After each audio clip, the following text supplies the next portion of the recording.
Oui, chin chin. Alors bon, c'est vrai que ça fera plaisir à Olivier parce qu'on n'a Ah jamais oui. été aussi près de l'apéro. Et la question reste posée, pourquoi, quand, avec modération bien sûr, on trinque, on s'exclame avec joie, ces deux onomatopées qui rappellent le bruit des flûtes qui s'entrechoquent. Stéphane, je Chin ne chin. voudrais pas enterrer déjà votre chronique qui vient de démarrer, mais justement, est-ce que c'est pas l'explication de la formule? C'est-à-dire, on dit chin-chin pour imiter le bruit des verres? Eh ben non, justement, sinon Ah, ça serait pas de jeu. vous m'avez C'est eu. pas du tout ça, en tout cas pas totalement. En 1900, lors de la campagne de Chine, un contingent de soldats français se trouve dans la région de Canton. Pour inviter des hôtes à boire, on dit je vous en prie, soit en version originale chin chin. Ah. Une fois rentrés en France, les militaires gardent cette façon de trinquer et une mode est lancée. Tout le monde, dorénavant, dira chin chin.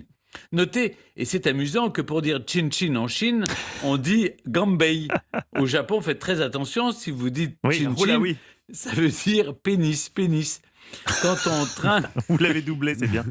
Ça, on va la quand on réentendre. trinque, quand on trinque au Japon, on dit plutôt kampai.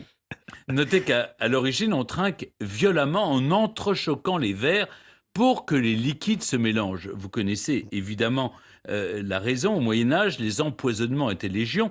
Ainsi, on limitait les risques. C'est la même raison qui veut que quand on boit la première gorgée, on se regarde dans les yeux pour éviter Ah. qu'on mette un liquide dangereux dans votre boisson.